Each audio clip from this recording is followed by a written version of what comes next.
I'll take up only two. Among the obvious issues where a big dose of secular morality is needed is the government's population policy.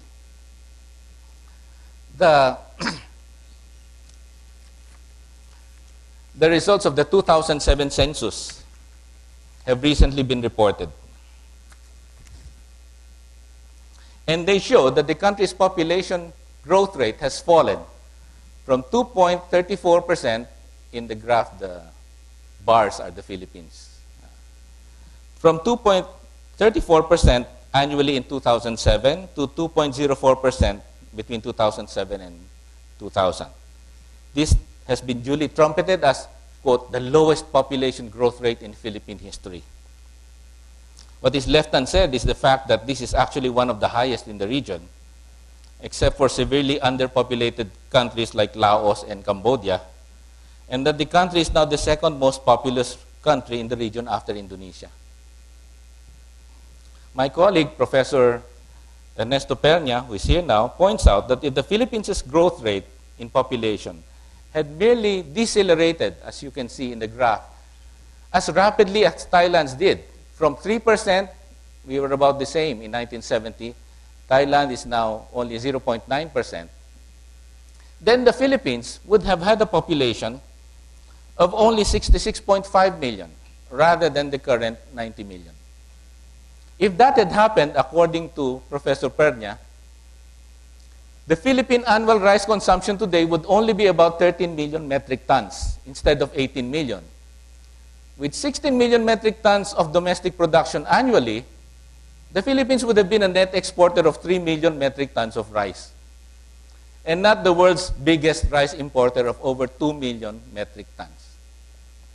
Apart from the rice problem, of course, the problem of a growing population has obvious implications on the natural environment, on government resources, and on the quality of government provision.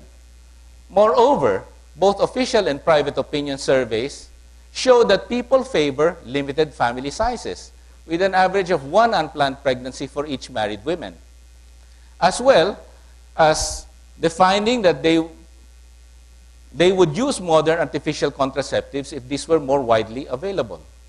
What has essentially occurred, however, is that legislated morality has exceeded the bounds of an ideally delimited secular morality and presumptuously violated people's private lives, the private sphere that John Stuart Mill was fond of talking of. The private morality of some, particularly that of the official Catholic Church and the President herself, has trumped secular morality and resulted in people being deprived of a personal choice. Devout Catholics should be free in principle to shun artificial contraceptive devices, but that is a private matter. The res publica is to afford a fair choice of methods of contraception in consideration of people's preferences as they are observed and expressed. Let us be clear, however, in principle, a secular policy to meet the demand for modern methods of contraception with the same level of official subsidy and commitment as that shown to natural family planning methods should not be changed even if a majority said they were not going to use artificial contraceptives, as long as the possibility exists that some people would find artificial or modern contraceptives useful. For again, real freedom of choice, remembering poor Rosa, is always the freedom of those who choose differently. The second, the last thing I'll talk about is wetting. A second instance in which secular morality has been run over roughshod is the issue of government policy of small numbers gambling, or wetting, and its countless variations. This is an issue that my colleague and former dean, Raul Fabella, has written on at great length and depth. A review of recent history will marvel at the disruptive role that the criminal activities associated with this prohibited game has created at the level of national politics. The downfall of Mr. Estrada was directly traceable to disputes over payoffs from wetting, and her alleged use of campaign funds derived from wetting was also a serious accusation against Mrs. Arroyo, and as an important pillar of the Catholic Church's opposition to her. Police chiefs have many times been cut, shuffled, dealt out not based on their success or failure in stemming index crimes like murder, kidnapping, and theft, but rather their lack of success in stemming gambling. Clearly, therefore, national politics has been preoccupied with and been unsettled by illegal small numbers gambling. What would be a secular moral view for public policy? Simple. Remove the prohibition on the operation of small numbers gambling. Return it to the sphere of private morality where it properly belongs. And let the Catholic Church henceforth proselytize its opposition to wetting among its own adherents. That work should not be foisted upon the government. Free entry and decriminalization of small numbers gambling would remove the extraordinarily high rents that previously accrued to gambling lords and criminal syndicates, since henceforth no special criminal talents would be required to operate. No bribes would be needed in order to subsist. And free entry will in any case compete away the great rents that have heretofore corrupted national politics. Then the police may hopefully devote more resources to other more serious crimes which private individuals are truly helpless to stop. And clearly there are innumerable areas where a similar critical approach can be applied. The question that always has to be asked is, what matters can arguably be left to the private sphere? Not all, of course, will be as easily answered. For example, the question of private transactions involving living organ donation of kidneys has recently perplexed the Department of Health, which has flip-flopped on the issue several times already. First, there was a limit to 10% of the number of transplants that can be made on foreigners. Then, the setting up of a central registry to regulate private transactions and ensure proper compensation. Then finally, a complete prohibition of kidney donations except among blood relatives. It's a difficult issue. But the point is, on what basis, what moral principles are decisions going to be made? Beyond the issue of artificial contraception, we want to push the envelope is abortion itself. One must at least mention the work of Stephen Levitt, whom you know as the author of Freakonomics, which strongly suggests that the passage of the Roe versus Wade decision in the US that allowed abortion was a large factor in explaining the dramatic decline in crime in the US. The teenage murder rate was halved in 5 years, while crimes such as assault and theft also dropped dramatically. The reason is that fewer unwanted pregnancies allowed mothers to better care for their children, resulting in lower delinquency rates. It should be at least asked to what extent such a phenomenon also exists in the Philippines, and whether a similar social benefit might arise first from greater availability of modern contraceptive methods, and then possibly legal and supervised abortion. We're raising difficult questions. All this, of course, has not occurred in a vacuum, and it is not the Catholic Church's fault entirely. It is, after all, not their fault that its ecclesiastical authority seems to have become the country's only visible moral compass, particularly in times of grave political crises, while the sources of secular morality appear to have run dry. Indications of this fact abound. The role of Cardinal Sin in the two EDSAs, the country's foremost constitutional expert wearing robes, the direct entry of the clergy into elective politics, and so on.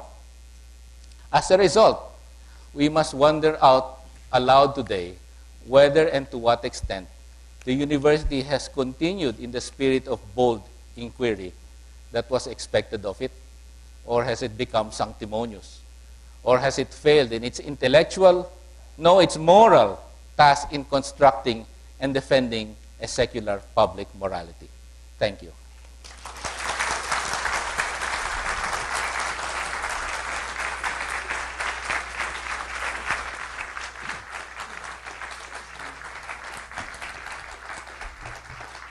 Thank you very much, Professor De Dios. Our lecturer is now ready for questions from the audience here in NISMED, as well as those in the other campuses. Since we have very limited time, please keep your questions brief and direct to the point. We will entertain the first two questions from our audience here in Diliman. Please raise your hand, and when you're recognized, proceed to the nearest microphone, state your name, your institutional affiliation, and your question. Yes, please. The gentleman in... Sir, good afternoon. My name is Junius Balista. I'm from the National Institute of Physics. My question goes this way. I observe that morality as a framework for harmonious coexistence in a community is still discussed in the same paradigm as is discussed in the previous century. Basically, this paradigm is such that morality will be determined or initiated by a chosen few. How does this problem change, given that I think that the issue is whether how efficient does an individual will think critically, and how efficient is information accessible to an individual? Because if they're inefficient, I think the problem of morality is not that difficult. Can you repeat? I didn't really get the gist of your question. If you're saying that if people are uninformed, yes, essentially. Basically, the problem of morality is quite difficult because of the information or the efficiency of critical thinking of an individual, not per se of an institution. Well, it's an entirely different matter how morality actually devolves within a community. But certainly, I would agree with you that the level of information and education of the public really does matter. And therefore, educational institutions like the university have a role to play in essentially opening the eyes of people to possibilities, not being stuck in the old ways of thinking, but being able to present them with alternatives of choice, so that in the end they can find out which of these choices is better for them as a whole. The information problem certainly cannot be disregarded. I would agree with that. Yes, Professor David?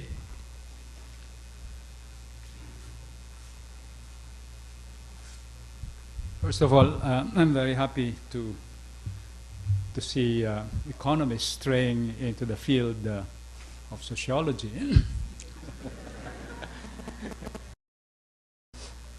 This is very different from the civil inattention that used to characterize the relationship between economics and the rest of the social sciences.